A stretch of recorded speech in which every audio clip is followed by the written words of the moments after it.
Do you want more? More time, more balance, more love, more sex, more money, more real, and less bullshit? This is the Women Wanting More podcast with Dr. Karen Osborne. Real life, real stories, plus real tips to get you more of what you want.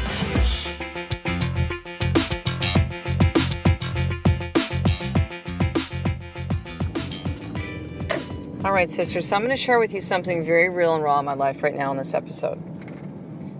And I share stories like this with the sole purpose of being able to see something in it, for you to be able to see something in it for you.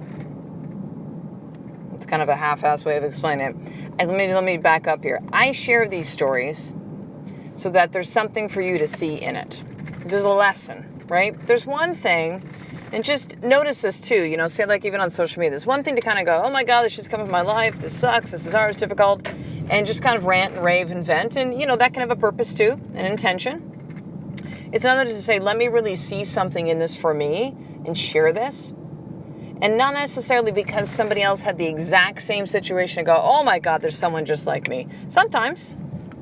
But there can just be something even completely different for them to see. And, being vulnerable, sharing stuff like this, being just real, it's just so fucking rare now. It's so rare. And the thing is that being yourself and being you, my last episode talked about this, is the fastest way you can actually create connection with other human beings. And I don't just mean your husband, or your kids, or your family, or your friends, or your clients, people who work with you or work for you, like everybody. I mean everybody. Your neighbor, the barista at Starbucks. So here's what's coming up for me in my life and what I want to talk about today, which is that it's easy to bring up old stories. It's easy to bring up old stories, something I recognize about myself. So yesterday morning, I get up, I've got my normal more for routine. I boxed, I get back from boxing, and my husband is sitting on the couch, not looking well, and I'm like, what's going on? So, quick backstory, my husband Ed was diagnosed with Crohn's back in 2009. Emergency surgery came 2 years later. No, he's still not well. No, he's still not better. He functions, but he still has pain each day. And so, it's just what is. FYI, if you fucking send me any of your bullshit fucking nutritional products, here's what you should do, I have the answer stuff, I will fucking delete and ban and remove you from everything we want to more so fucking fast you won't even know what has hit you. I'm just going to put that there straight up. This is not a request for help for Ed at all. So, back to my story.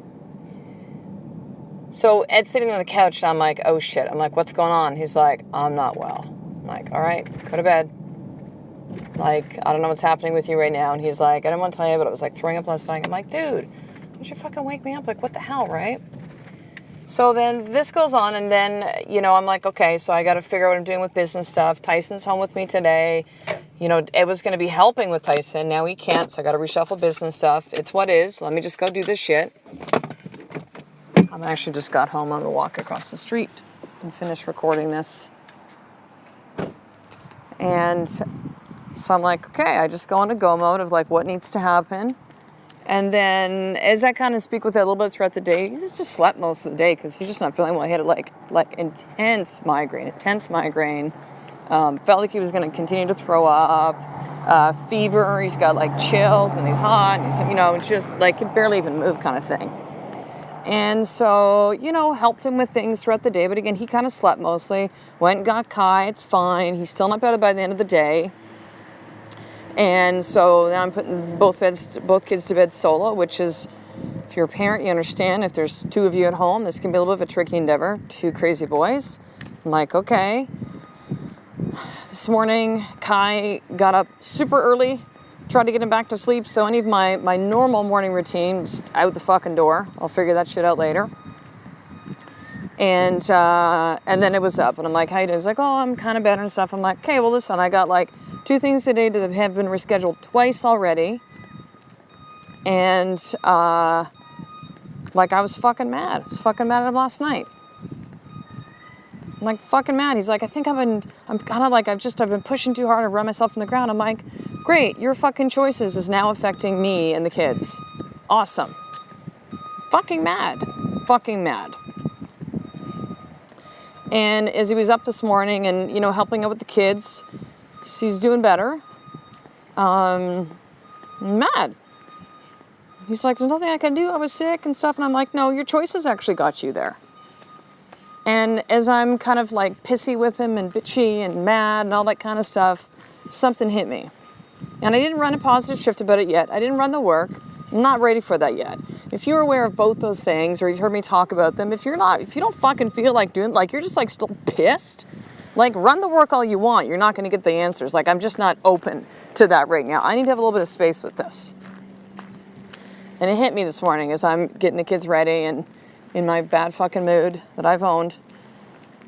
And what hit me was that I realize when these things happen with Ed, it triggers up, again, this is me owning my shit. It triggers up past stuff of me, past stories, which was when Ed was first diagnosed and we couldn't figure out what's going on with him. He's exhausted and he's sick all the time and no energy. And then we went through all the trying to figure stuff out, which still on that path. I know this is like 8 years later, right? It's been a long haul of this. Emergency surgery, several times in the emergency because he wakes up or he's in so much pain. Seeing him wheeled into emergency surgery, saying, is my husband going to come back? Like a lot of that stuff kind of comes back again. And that feeling that I had for a number of years of just like, suddenly Ed's not well. I'm like, what's going on? What's next? Like I just have to almost like I'm on high alert, right? I'm in that fight or flight kind of thing of like, okay, I have to like quickly react to what's happening in the situation. Who's going to do kids? Who's going to do the practice? Who's going to like blah, blah, blah. And so I realized this morning that it triggered that story again of like, here we go again. Now, I don't think this has anything to do with Crohn's. I think this is just Ed's getting run down and it's some kind of a flu or something. And, I'm sure his body will heal through it, but I realized this morning, I'm like, man, it is so easy to get triggered by past stories. It's so easy. Most people do, right? Have you ever said these things? I know I have. You always, and you never, and you always, this is the way you all, like, look it. I automatically went to that story. And I was mad.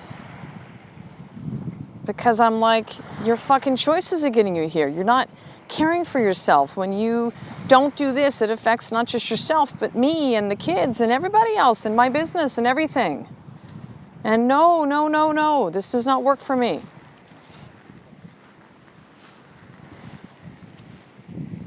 So why do I share this with you right now?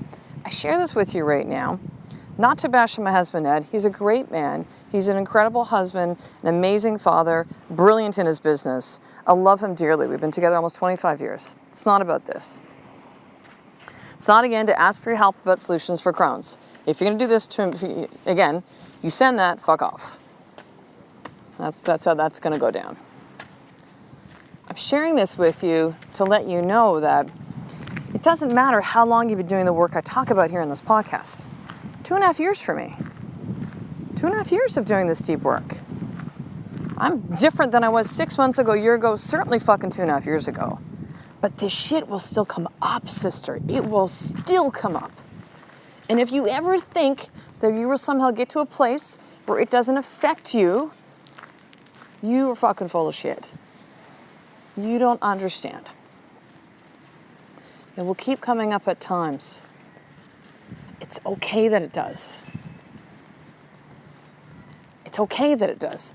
Now, the difference is what you do with that, right? So here I am. I've dropped off Kai, dogs this morning because I'm being interviewed on a podcast. Got to get dogs out of the house. Cleaner's coming today. I got to go back and hang with Tyson for a little bit and jump into business mode in the back. And, it's going to be a little bit insane. And I just dropped Kai off from the dogs, went to Starbucks for Ed and I, came back, and I'm finishing recording this podcast before I even walk in the front door, so I can have just a little bit of space. It is my choice now to do a couple things. Number one, I can run the work. I can run a positive shift. There's no time for that right now. I have to go and see what's happening with Ed and take care of Tyson and then jump into business stuff and back to Tyson. But right now, I have a conscious choice of how I'm going to walk in that front door. Pissed, bitch, angry, frustrated, overwhelmed. And then I go back to, what do I want? I want to be a loving, supportive wife. Is it easy to always be in that space? Fuck no. And that's for every single woman out here to hear. It's for all of you. Of course not. Is it easy to always be a, calm, kind, patient parent? Fuck no. Is it easy to be the one that, I'm going to get my ass out of bed early and go work out? Fuck no. It's a choice. So I'm going to choose the outcome I want, which is loving, supportive wife, which is how can I serve my husband best right now and my son, and have the day that I want to actually see unfold. So here's your more tip for today. What is the story that you are telling yourself right now that you are still stuck in? What is that story? What is that story? Here's the second piece of this. Because for a lot of you, this is new work. I want you to run a positive shift and do the work. You can go back. I'll link up past episodes if these terms are new to you. You know what this actually means to know how to do these. For you to really see what the lesson is in there for you. To see what the lesson is in there for you.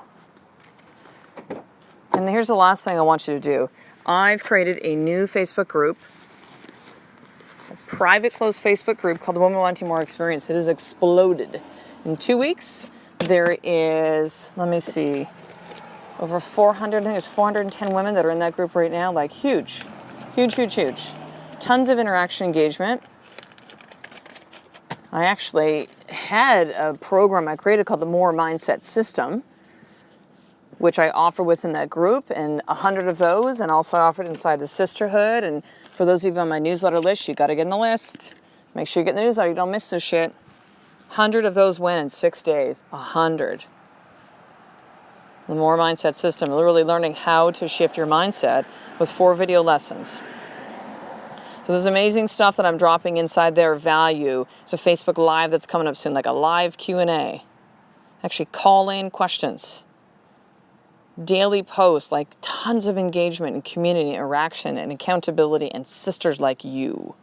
So click on the link you're going to see in the show notes and or email me, drkaren@drkarenosborne.com, and request to be added to the Woman Wanting More Experience closed Facebook group. So I will talk to the next episode, sister. A life of more is just one step away from you doing the fucking work every single day. I love and appreciate you. To get the show notes of each Women Wanting More episode, including the How to Get More tip, subscribe to the newsletter at drkarenosborne.com/newsletter.